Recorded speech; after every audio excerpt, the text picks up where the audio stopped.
κάτι που δεν πήγαινε καλά, το λένε ο γάμος δεν θα πάει καλά.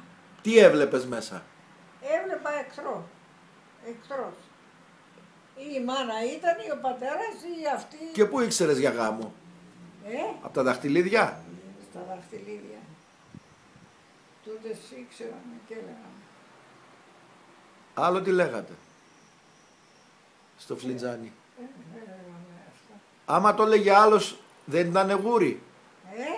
Μόνο ένας έπρεπε να το πει μια φορά? Όχι, Τετάρτης και Παρασκευής έβγαινε. Τετάρτης και Παρασκευής έβγαινε? Εκείνα έβγαινανε, τα άλλα τόσο όχι. Σάββατο? Το Σάββατο και τα όνειρα μέχρι το μεσημέρι, αν βγει καλώς, μετά δεν βγαίνει. Και τα όνειρα και το φλιτζάνι? Ναι, Τετάρτη και Παρασκευή αυτά βγαίνουν.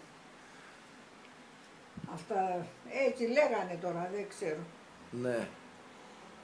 Οι γύφτοι ήξεραν καλό, φλιτζάνι ήξεραν. Κατάλαβες. Άλλο, άμα έβλεπες καράβι, τρένο, αυτοκίνητο? Αυτό ήταν ταξίδι. Ταξίδι ήταν. Ταξίδι, αλλά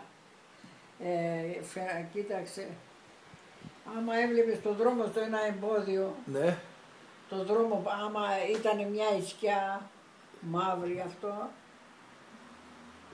θα επίμενες τον άνθρωπο ότι σήμερα δεν θα ταξιδέψεις. Σήμερα δεν είναι η μέρα σου να ταξιδέψεις. Ναι. Εκείνος μπορεί να επίμενε, αλλά εσύ εκεί δεν θα ταξιδέψεις, παιδί μου, σήμερα. Μπορεί το κάπου εκείνη την ημέρα βγαίνει την άλλη. Βγαίνει, φεύγει. Άμα ήταν εκείνη την ημέρα. Μέχρι το μεσημέρι. Μέχρι εκείνη την ημέρα που ταξιδεύουνε. Να πας την άλλη μέρα. Δηλαδή μπορείς το κακό να το αποφύγεις, πώς το λένε. Ναι.